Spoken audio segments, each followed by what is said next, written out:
111 ફૂટ એવી લાંબી આ એક અગરબત્તી છે અને અગ્નિનું મહત્વ હરદિનને માટે રહ્યું છે અને સનાતન ધર્મ હોય કે સનાતન ધર્મ ખ્રિસ્તી ધર્મ હોય બધાની અંદર આ અગ્નિનું મહત્વ રહેલું છે કેમ કે વેદ લખાણ તો પહેલો મંત્ર છે અગ્નિમિંડે પુરોહિતમ યજ્ઞસ્ય દેવમ ઋત્વિજમ હોતારમ રત્નધાતમ હે અગ્નિદેવને તમારું કઈ રીતે પૂજન કરીએ તો અહીં પ્રજ્વલિત જે અગ્નિ છે 111 ફૂટ લાંબી જે આપણે અગરબત્તી જોઈ રહ્યા છે તે પંચગવ્યમાંથી બનેલી છે પંચગવ્ય એટલે કે ગાયનું છે ઘી દૂધ ગૌમૂત્ર છે તો એની અંદરથી જ બનેલી છે એના છાણ છે એમાંથી જ આ બનેલી પંચગવ્યની આખી જે મોટી અગરબત્તી તમે આપ જોઈ રહ્યા છો તેના આપ દર્શન કરી અને પાવન થશો અને આપ પણ આપની ઘેરે અગરબત્તી છે દીવા છે આ જ્યોત સ્વરૂપ જે પ્રબ્રહ્મ છે પ્રબ્રહ્મ જે જ્યોત સ્વરૂપે છે સૂર્યને ચંદ્ર રૂપે વ્યાપી રહ્યો છે તે આપણા ઘરની અંદર આવા અગરબત્તી રૂપની અંદર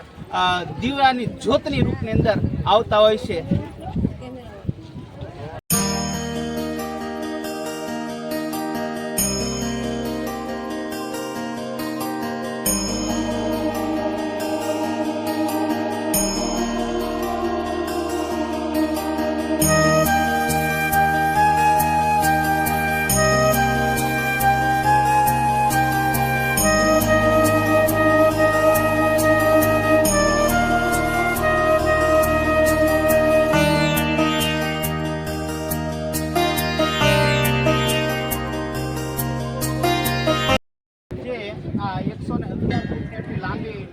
અગરબત્તી બનાવી છે પહેલા આપણે 108 ફૂટની લાંબી અગરબત્તી બનાવીને અયોધ્યાની અંદર આપ ગયા હતા તો આ છે પંચગવ્યની અંદરથી કઈ રીતે તમે બનાવો છો ભાઈ એ આપ જણાવો છો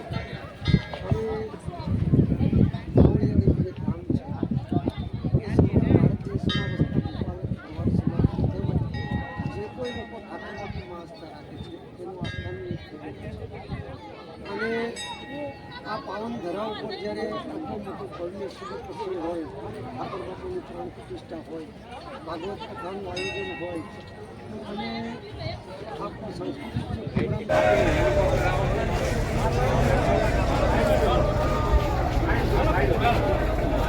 વાહ વાહ